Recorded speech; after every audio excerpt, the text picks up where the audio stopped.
right, Chuck, nice to meet you.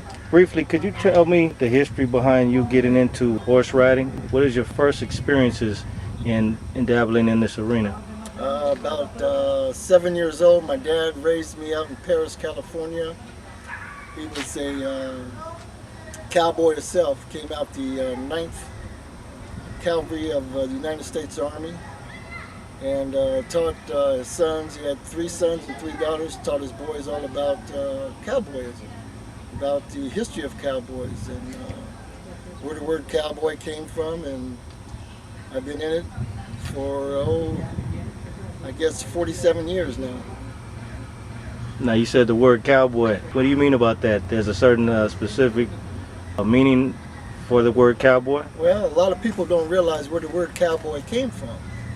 The word cowboy came from the Texans in Texas after the Civil War, during the Indian War from 1866. Cowboys were named from the Texans because we were the ones that were moving their herds from the south to the north. Instead of them calling us boys, they said we should call them cowboys because we're the ones moving the herds with the cows. So that's what the word established from the Texans, calling them blacks cowboys. And you say your father was a rider. How did he get into it?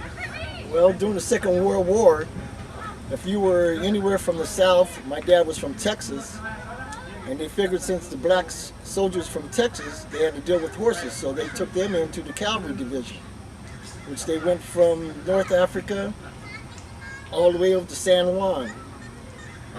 They didn't allow blacks, too many of them, to carry weapons, so a lot of the black soldiers were the ones burying the bodies, taking care of supplies, maintaining the camps. And my dad said from North Africa they went to Italy. So you mentioned something about your grandparents? Yeah, my grandmother was Blackfoot Indian. My grandfather was from South Carolina. He was a child of one of the plantation owners, one of the masters. He passed for white for many years. They originated out of, after they were married, of course, they originated out of Deerfield, Colorado, one of the first black townships in Colorado, which I'm on my way back to right now. Ah, what brings you back? Inheritance of my great-grandfather. My great-grandfather established the land in 1914, passed it on to my grandmother in 1936. She passed it on to my mom in 1966, and God's blessed me with 160 acres today. Wow. The inheritance of my family. That's amazing. That is amazing. Now, a lot of the founders of your tradition have passed. Do you carry a lot of the same traditions? Sure.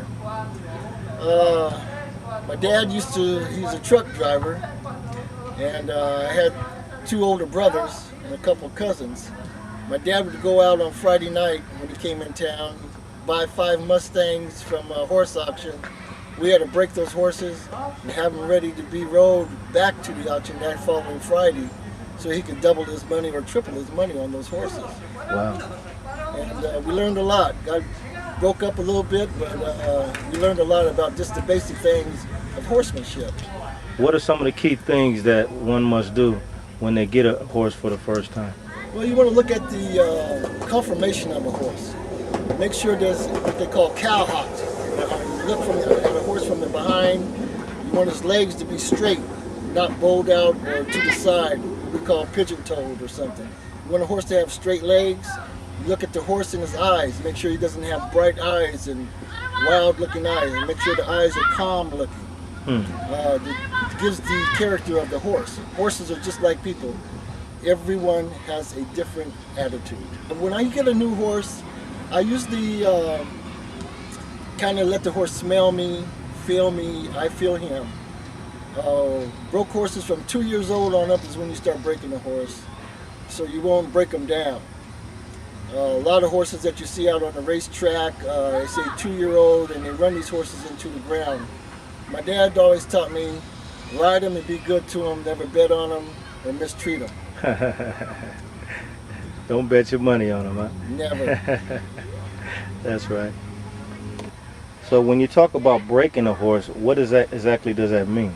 Well, when you start a colt off, we usually used to start our colts at putting a halter on them, leading them around, getting them used to getting led around at 1 year old.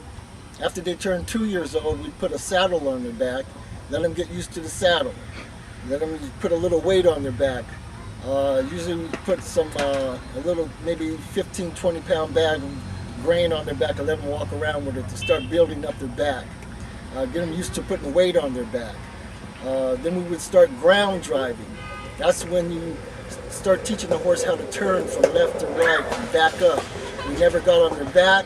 We always ran the reins through the stirrups to a small halter on them, and then we run the reins back, and we get behind them and kind of touch them on the rear and let them walk around and get used to people pulling on them and turning them and so forth. So we call that ground driving. What are some of the rules that ones might need to know about when you're dealing with a horse? Are there some do's and some don'ts that you absolutely must abide by? Exactly.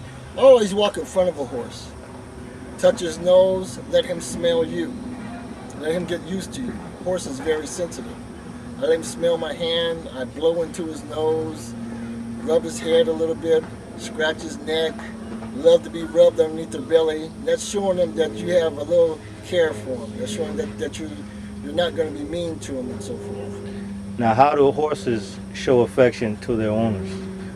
Every time you look at a horse, he'll come up and put his head on you, rub you a little bit, he'll smell you, love to be petted. A lot of them love to be scratched around their ears, on their neck, a little bit on their back, and like I said, underneath their belly. Okay. And what types of horses, types of breeds have you dealt with over the years? What are the primary breeds that you're used to dealing with? My first horse was an Appaloosa colt. He was 1 year old. His mother died out on the plains, and my dad went to the auction and got this little old colt. Had to bottle feed him a little bit because he was undernourished. And he was brown with white spots on him, on his rump. And he had one blue eye and one brown eye. And I called him Turk. And Turk was, he was a good little old horse, as a matter of fact. I loved that horse. And after that, I had another quarter horse named Brandy. Another Appaloosa named Chibi Owls. I was more favored toward Appaloosas because I like the colors. I was a guy that always liked colorful horses, and my dad always said, you always like bright and colorful things, boy.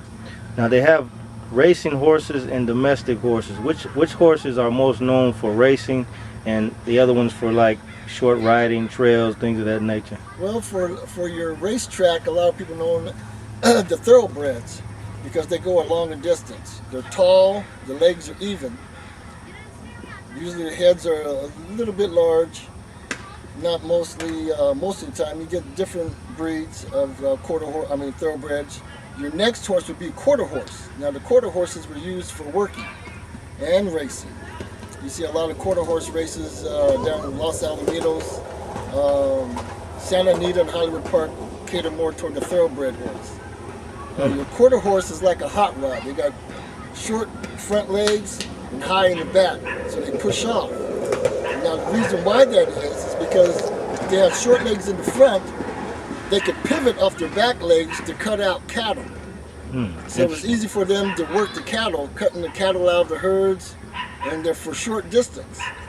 If they ran in a short distance to rope a cow and to brand him and so forth, that's what the quarter horses were used for.